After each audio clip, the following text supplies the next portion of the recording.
Hello everyone, Matt from Model Minutes here, and welcome back to the workbench for another unboxing. Today I'm taking a look at this, the Airfix 1/72nd scale Grumman Martlet Mk.IV. So join me as I take a look inside the box and see what this kit is like. So this is something that's been sitting in my stash for a little while now, and I know it's not exactly the most recent release of this kit, but let's have a look nonetheless. So on the left-hand side of this rather exciting artwork, you can see the aircraft in combat with a French aircraft. We have two paint schemes annotated on the box, and then down the bottom left we have an item code of A02074.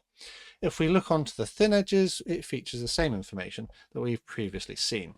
Onto the long edges, we have some information about the actual Grumman Martlet, which was a Grumman Wildcat, but with, I believe, some modifications and used by the RAF, not the RAF, the Royal Navy. We have a length of 120 millimeters, a width of 160, and there are 54 parts included.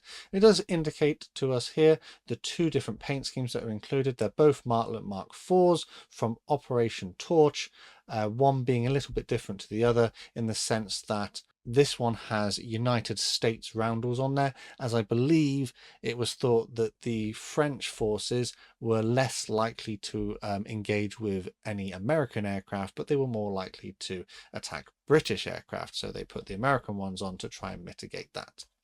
We have Humbrol colours suggested here, and then a flying hour, which is a coupon. Cut that out, keep it. If you're in the club, you can redeem it against more kits, but if you're not, do still keep them and send them to Models for Heroes.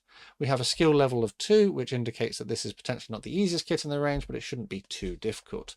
On the other edge of the box, we have some CAD renderings from when this was in development, and it shows a little bit of cockpit detail, and also the fact that we have the ability to fold the wings on this particular model, as would have been used to store the aircraft on the aircraft carrier. Quite helpfully, Airfix are of the habit of telling us the majority of their tooling and release information. So we have a tooling date of 2015 and a release date of 2016 for this particular kit. So at this point, we're about, nearly 10 years old since this kit was tooled and released. And we do have a little bit of licensing information and a Cartograph logo. Cartograph being the manufacturer of the decals, so they should be absolutely top notch, as I've never experienced any real issues with Cartograph decals.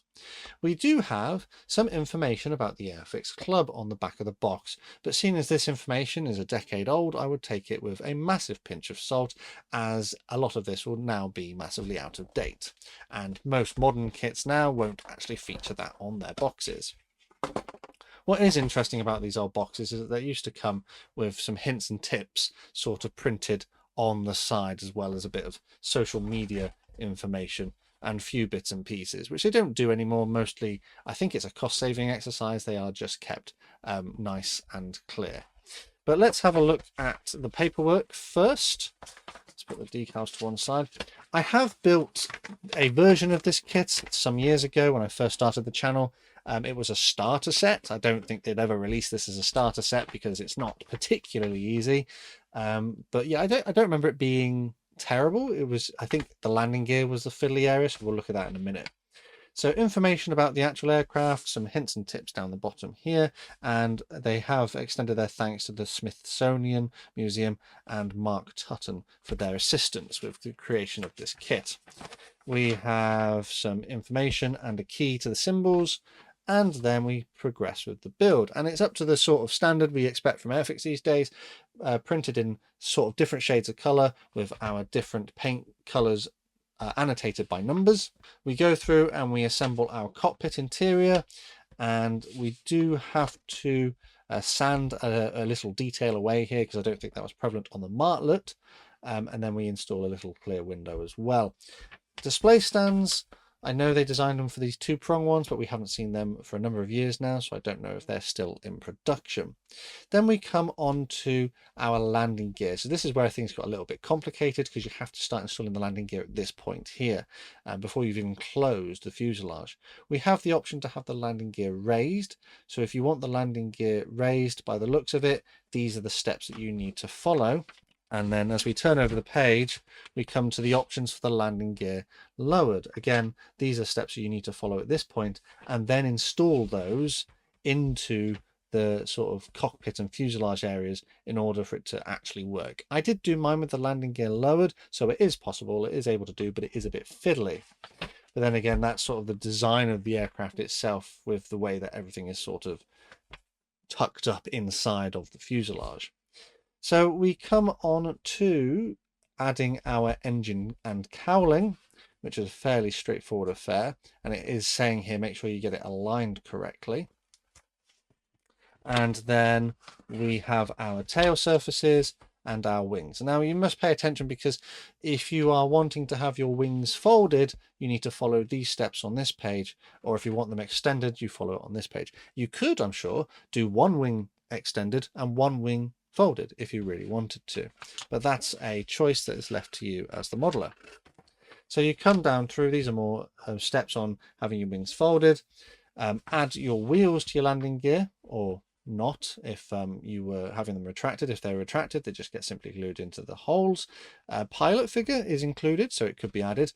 And then we get to our canopy, and the canopy has the option of either being closed as a single piece or open as two separate pieces. At this point now, we're ready to add the final little details, add the propeller, and we should have our aircraft completed, either fully extended or folded. But I think you could be able to do one extended and one folded if you wanted to do so. It's in the process of either being put away or taken out for operations. So our two paint schemes then, we've got a Grumman Martlet Mk.IV of HMS Formidable in November 1942 as used in Operation Torch, and then again another one from the same aircraft carrier at the same time in the same operation. The main difference that you can see are the decal schemes and the sort of tail number. This one is FN 142 and this is FN 112. So as mentioned, we've got one which has Royal Navy or sort of British decals applied to it, and then this one, to prevent sort of being attacked by the French, they had the American roundel applied over the top to try and dissuade any unwanted contact. Generally speaking, the paint schemes look to me to be identical. We have a dark slate grey and dark sea grey uppers, and then a sky lower colour. And it's really good that they print it in colour, because it just makes it so much easier to see what we're doing. So that's that for the instructions, generally fine and up to the normal standard from Airfix. We have our cartograph decals, and they look to be quite nice indeed. These are up to the normal standard that I've seen. However, you might be able to notice on number 9 up here, there is a small little mark right at the top. It's absolutely tiny, but I can see it, which is a little bit disappointing, but hopefully not too noticeable once we've applied it. The registration, which is where everything lines up, so everything is central, looks to be pretty good, and the print quality is really nice. Even some of the small text up here looks to be quite legible. We have our common decals for regardless of which version you're doing, and then underneath that we have our American roundels or our British ones, depending on which variant you want to do. I'm not sure which version I'm going to do yet. I might do the one with the British roundels, because it will just look a little bit different to the American Wildcat that I did previously. That then brings us on to the parts, which, as you can see, are still sealed in the bag, and I've not been tempted to have a look through this one yet.